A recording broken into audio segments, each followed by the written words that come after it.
জানো জানো জেঠুমনি এখন থেকে তিথি নক্ষত্র সব কিছু দেখে রেখেছেন। বলেছেন আজ থেকে ঠিক 5.5 মাস পরে সোনার মুখে বাঁধা। প্ল্যান করতে হবে না। আমার ভয় করে সাঞ্জ। আবার সে এক কথা। I am sorry. কি করব বলো? দেখো তুমি এত ধুমধাম করে এত কিছু আয়োজন করবে, তখন যদি একটা অঘটন। ধৃতি কিচ্ছু হবে না ধৃতি, সব ঠিক থাকবে। আর বড্ড নেগেটিভ হয়ে গেছো তুমি, তুমি কিন্তু মোটেই এরকম ছিলে না। আমি বলছি ধৃতি দেখো, আমাদের ছেলের মুখে ভাত খুব ধুমধাম করে হবে, ভালো হবে।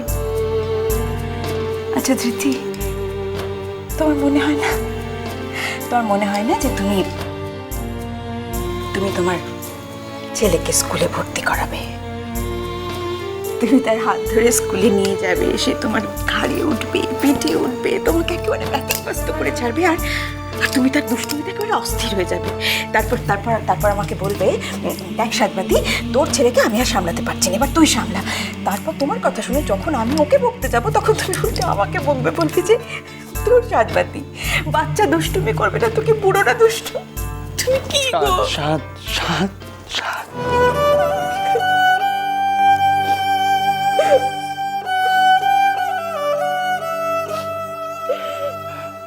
প্লিজ আমার স্বপ্ন দেখাস না, আমার কষ্ট হয় যে আমার একান্ত আমার নিজের আমার অংশ, অথচ যাকে ফেলে রেখে আমায় চলে যেতে হবে সাজ, তাকে নিয়ে আমার সামনে আর কোনো স্বপ্নের জাল বুড়িস না প্লিজ। আমি হাত জোর করছি তোর কাছে। আমি জানি না সাজ, মৃত্যুর পর মানুষের জীবনের কি পরিণতি হয় আমি সত্যি জানি না। আমার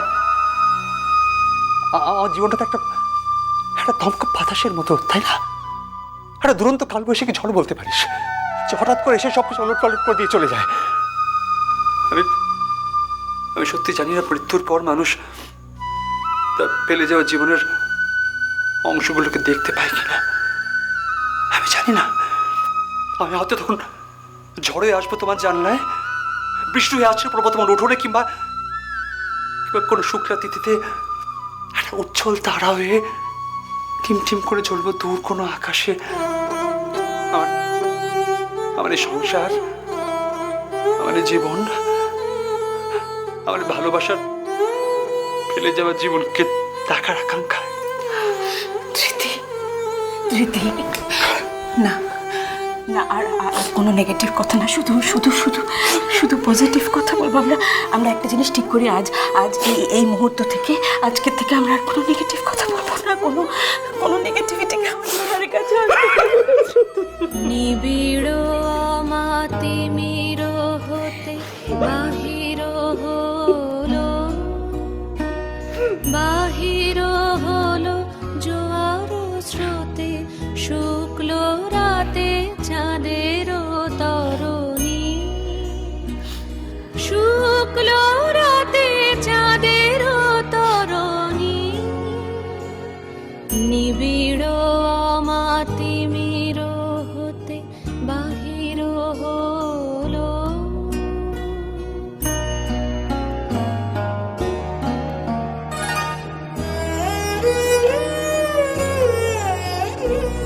ভরিল ভরা অরূপ ফুলে সাজালো ডালা, সাজালো ডালা অমরা ফুলে, আলোর মালা চামেলি বরণী, শুক্ল রাতে চাঁদের তরণী,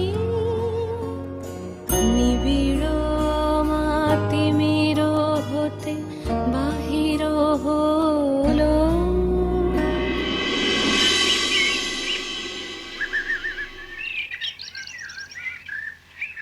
ও চাঁদবাবু, কোথায় গেলে গো? সকাল থেকে দেখতে পাচ্ছি না কেন? ও সাঁঝবাতি, ও জ্বালিয়ে দিলে একেবারে। এই এক হয়েছে, সাত সকালে নিজে ঘুম থেকে উঠবে, আগে দেখো যেত বাজার টাজার করতে, কি পাড়ায় একটু বেরোতো, হাঁটতে, গপ্প টপ্প করতে বন্ধুদের সঙ্গে, সেসব তো গেছে। বাচ্চা ছেলেটাকে ঘুমোতে দেবে না পর্যন্ত। তাই না তাই, রোজ সাত সকাল থেকে উঠে চিৎকার করতে থাকে ষাঁড়ের মতন। সুন্দর যেন ওর একার সম্পত্তি, কাজ চলে যায় একবারে। হিংসে একবার সব বেগুন পোড়া হয়ে যাচ্ছে। বাচ্চাটা আমার কাছে এলে আর কারোর কাছে যেতে চায় না, সেটা সহ্য হচ্ছে না, একবারে হিংসাতে গলা বুক জ্বলে যাচ্ছে। এই কথাটা কিন্তু আপনি একেবারে ঠিক বললেন না দাদা। আমাদের সোনাবাবু কিন্তু আপনার কোলেই সবচেয়ে বেশি কাঁদতে থাকে।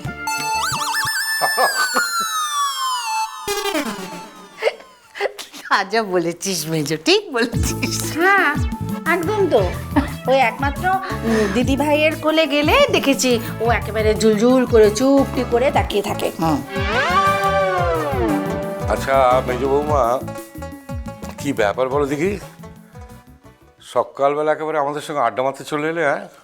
রান্নাবান্না কিছু নেই? তোমার দিদি তো বাচ্চার কাঁথা পরিষ্কার করার অজুহাতে রান্নাঘর থেকে ছুটি নিয়েছেন। শোনো, বেশ করেছি কুঁদুলে বুড়ো কোথাকার। ওই ঘরে বসে বসে বাড়ির মেয়েরা কে কোথায় কি করছে সেই দিকে শুধু তোমার নজর না।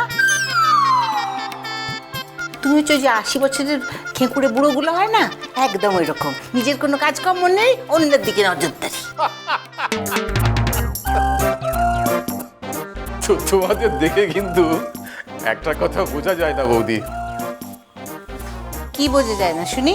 না মানে তোমাদের মধ্যে এই যে মানে এত ইয়ে আছে, মানে তবু তোমরা যে একটা ওই মানে লোক দেখানো ঝগড়া করো, এ তোমাদের না দেখলে মানে বুঝতেই পারতাম না। মানে এই সেদিন ওই রাতে ওই ঘরে না দেখলে। মেসর্প, কি হয়েছে তো কি তোমার শুনি? ছেলে মেয়েরা সব চারিদিকে ঘোরাঘুরি করছে, তোমার খেয়াল নেই? মুখের রাস একেবারে আলগা হয়ে গেছে নাকি?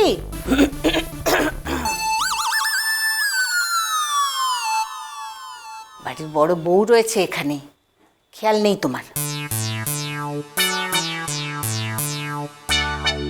বাড়ির বড় বউ, হ্যাঁ এটা এটা এটা এটা ঠিক বলেছো, এটা একদম ঠিক বলেছো। তা কি হয়েছে জানো, মনে থাকে না, মানে বউ না বন্ধু মনে করতে দেয় না। এই সাজবাতির এই একটা মস্ত বড় গুণ আছে যে ওই বউয়ের কথা এক লহমায় ঘুচিয়ে দিয়ে বন্ধু হয়ে যায়।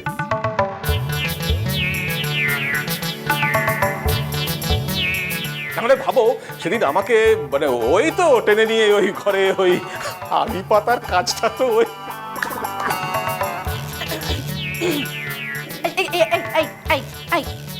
কি হচ্ছে হ্যাঁ? বুড়ো বয়সে বিমরতি হয়েছে নাকি? অনেক বেলা হয়ে গেছে, যাও যাও, অফিস যাওয়ার জন্য তৈরি হয়ে যাও। যাও যাও। না না আজ ভাবছি অফিসে যাব না। হ্যাঁ, তা যাবে কেন? বাড়িতে বসে বসে শুধু গজলা করো, হ্যাঁ? অজিমাদের রিটায়ার করে যাচ্ছে তো, ওই জন্য অফিসের ব্যাপারে কোনো গা নেই। আমার কথা মনে আছে? হ্যাঁ, এমন কোনো দিন নেই যে আমি অফিসে যাইনি। রোদ হোক, জল হোক, ঝড় হোক, অফিসে আমি ঠিক পৌঁছে গেছি। থাক থাক থাক দাদা, অনেক হয়েছে। তখন তো বাড়িতে চাঁদবাবুর মতো একটা ফুটফুটে বাচ্চা ছিল না, আর তোমার মতো একজন ডাকাতও ছিল না যে বাচ্চাটাকে একবার কোলে নিতে গেলেই একবারে বাজ পাখির মতো ছো মেরে নিয়ে নিতে আসে। বলু, তোমার মতো এরকম অসভ্য, বেহায়া, নির্লজ্জ আমি আর দুটি দেখিনি। দেখেছো দেখেছো? হ্যাঁ সত্যি বাবা, মেসর্প তুমিও পারো। তোমার কি কোনো লজ্জা নেই? আচ্ছা দুনিয়া তুমি আর দ্বিতীয় নাম খুঁজে পাচ্ছ না? হ্যাঁ তাই তো। দাদা যদি চাঁদ নামের পেটেন্ট নিয়ে রাখেন তাহলে তুমিও সূর্য নামে ডাকবে। হ্যাঁ সূর্য সূর্য সূর্য? সূর্য, হ্যাঁ হ্যাঁ হ্যাঁ কারেক্ট, সূর্যি ঠাকুর বলে ডাকবো। ঠিক ঠিক ঠিক। দেখেছো বড় বৌদি, আমার বউটা দেরিতে হলেও মানে বয়স হলেও এইবার বুদ্ধি খুলেছে। এই তো এই তো, এই জন্য না কারো ভালো করতে নেই। আরে দাঁড়া, বেকার থাকবোই না। যা, যা, যা, যা, যা। আরে দাঁড়াও দাঁড়াও দাঁড়াও, কোথায় যাচ্ছো মেজমণি? কোথায় যাচ্ছো? যাওয়ার তো উপায় নেই আজকে কোথাও। কেন? উপায় নেই কেন? কি হয়েছে? আজ বাড়িতে রান্নাবান্না নেই নাকি? কোনো উপোস উপোসের ব্যাপার আছে? তোমাদের তো আবার রান্না করতে ইচ্ছে না করলে কোনো ঠাকুরের নাম করে একটা উপোস উপোস লাগিয়ে দাও, তারপর গান্ডে পিণ্ডে গেলার ব্যবস্থা করো।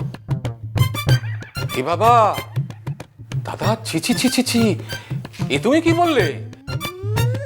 সেই গান্ডে পিণ্ডে তো তোমাকেও, মানে সেই মহাপ্রসাদের ভাগ তো তোমাকেও। না না, আমি ভাবে ঘরে দরজা বন্ধ করে বসে থাকতে পারবো না। জানো দেখো কখনো ঘুমোচ্ছে। মিষ্টি কুটু মিষ্টি কুটু মিষ্টি কুটু